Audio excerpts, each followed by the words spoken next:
Hello everyone. I hope you all are doing fine. Today I will take up the second half of chapter development. Earlier we have read about national development and how we can compare different countries on the basis of their income. Today we will talk about other criterias as per capita income or average income is not the only indicator of country's development.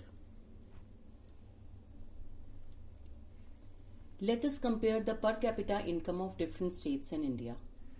Haryana has the highest per capita income according to the Economic Survey of 2017-18 and Bihar is at the bottom of the list.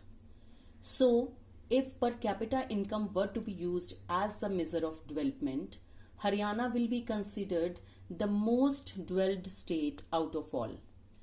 When we think of a nation or a region, besides average income, public facilities are equally significant attributes.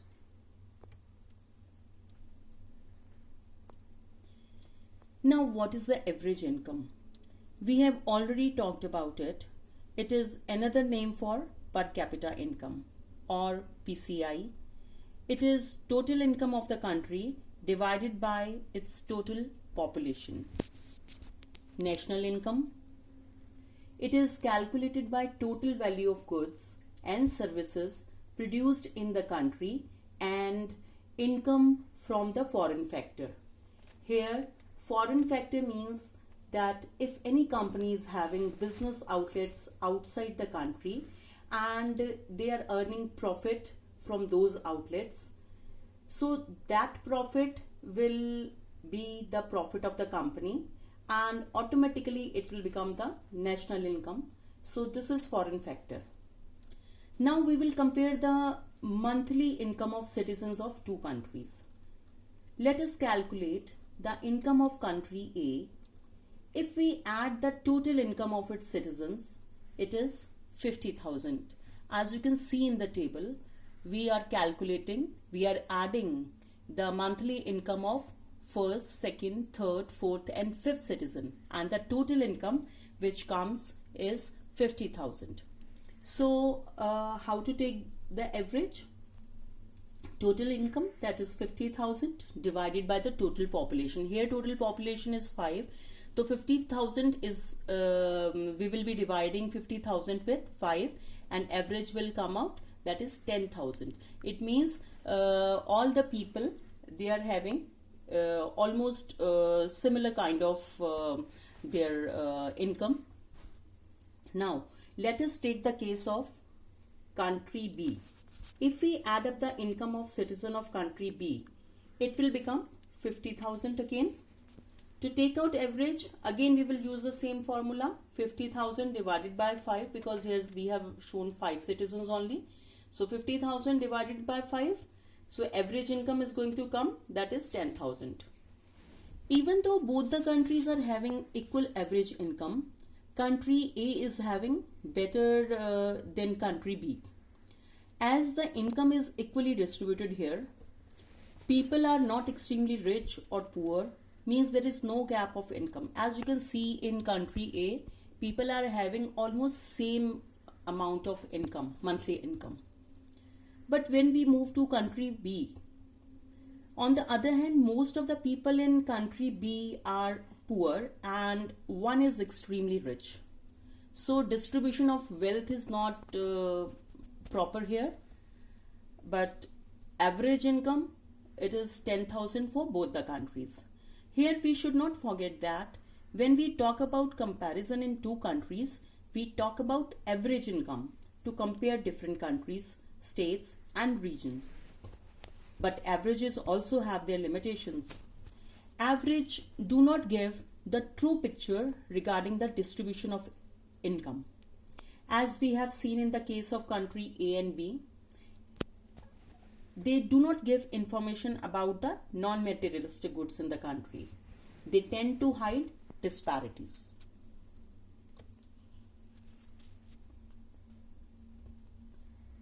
Comparative data of Haryana, Kerala and Bihar is given here.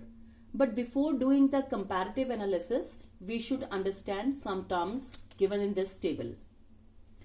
Now, per capita income, you know what is per capita income. Next is infant mortality rate, then literacy rate, and the last is net attendance ratio. So we will be starting from the second term, infant mortality rate. Infant mortality rate or IMR.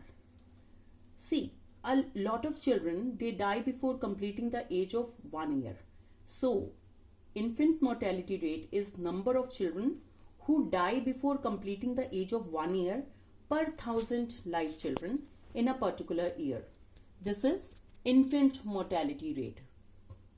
Why this per 1,000 is taken? As you have read earlier in class 9th also, when we calculate ratio, it is always per 1,000. It may be 6 ratio, birth rate, death rate, etc. Although we can take per 100 also, but here we have taken per 1,000. All are calculated like this only. Now we will take the third term, literacy rate. It means percentage of literate population, meaning who can read and write in the 7 years and above age group. Net attendance ratio, the total number of children in the age group of 6 to 10 who are attending school out of total number of children in same age group. For example, if total 100 children are there in this age group and 68 are going to school, then the attendance ratio will be 68%. Now we will compare different states on this criteria. If we compare per capita income of Haryana, we can see 1,62,034. That is the per capita income of Haryana in year 2015 and 16. That is the highest if we compare in 3 states. Kerala, it's on number 2, 1,40,190, and Bihar being the lowest with 31,454.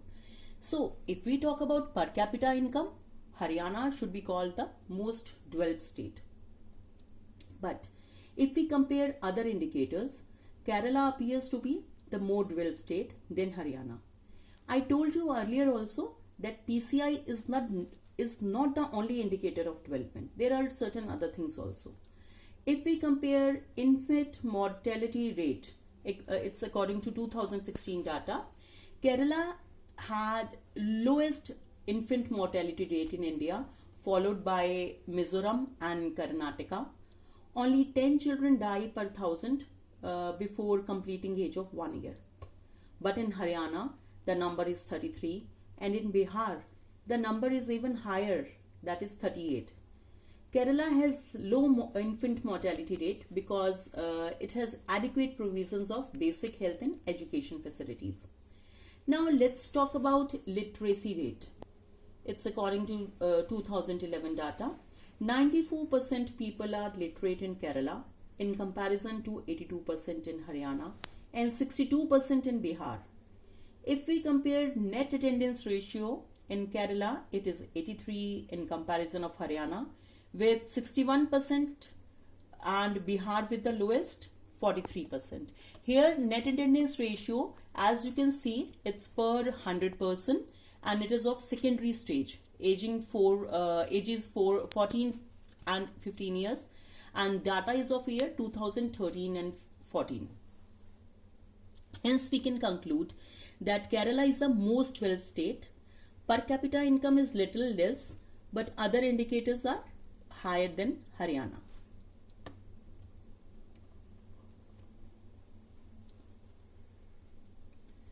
Public facilities. Money in your pocket cannot buy all the goods and services that you may need to live well. Income by itself is not a completely adequate indicator of material goods and services that citizens are able to use. Money cannot buy the pollution-free environment or ensure that you get unadulterated medicine unless you can afford to shift to a community that already has all these things. Money may also not be able to protect you from infectious disease unless the whole of your community takes preventive steps. Public facilities. These are the services provided by the government to its citizens.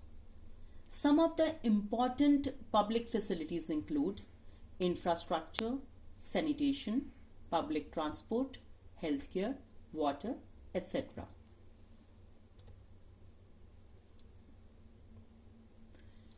Human development.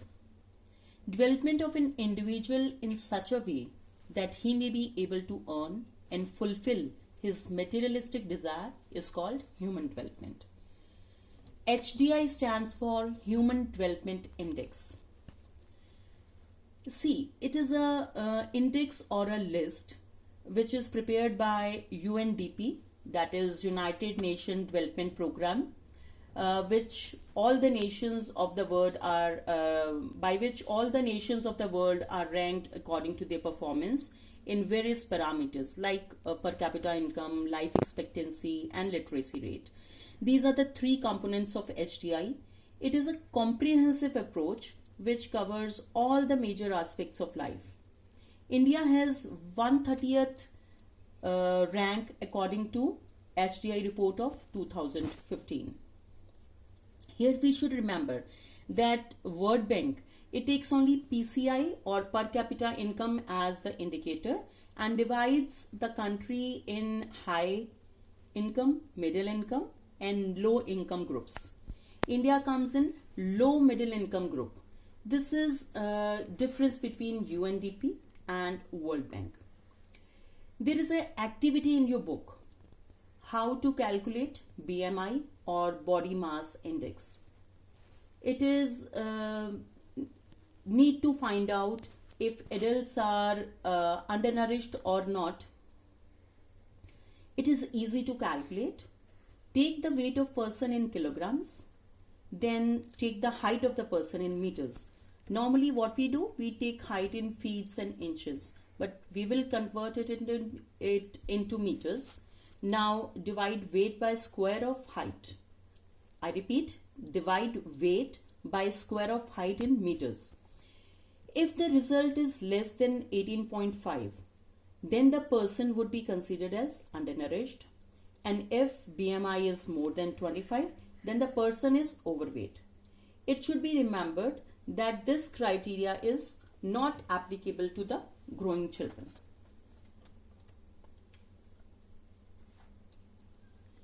Now, let's compare the different neighboring countries of India in terms of gross national income, life expectancy, literacy rate, and HDI ranking.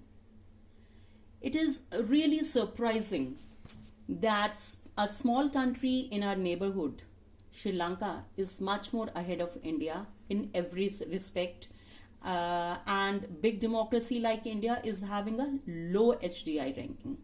If you will see the table, gross national income, Sri Lanka is having more than India, that is 11,326, and life expectancy, that is 75.5 in comparison to 68.8 years in India. This is according to 2013 data.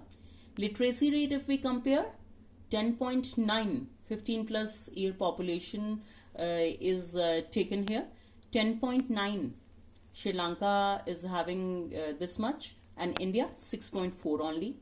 HDI ranking in the world according to 2013, Sri Lanka is 76 and India is on 130th place.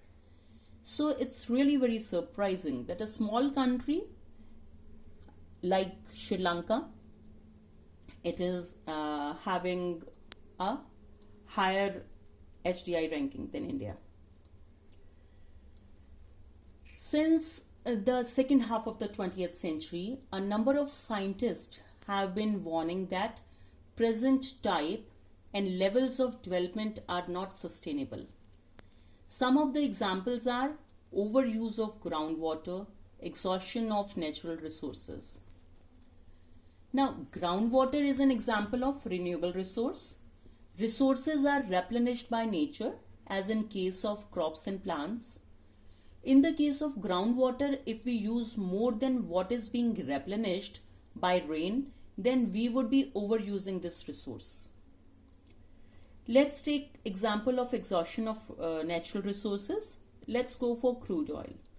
Data tells us that if people continue to extract crude oil at present rate, the resources would last only for 53 years.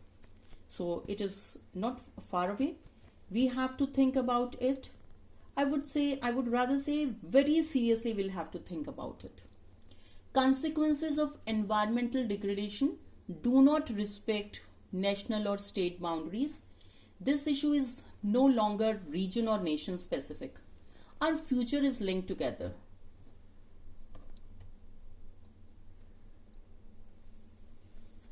Sustainability of development. Sustainable development is defined as development that meets the need of the present without compromising the ability of the future generations to meet their own needs. We have read it in our first chapter of geography also, resources and development. It is same. Sustainability of developments comparatively is a new area of knowledge in which scientists, economists, philosophers and other social scientists are working together. So now here our chapter comes to an end. I hope you people are learning, revising. Keep learning, keep safe. Have a nice day.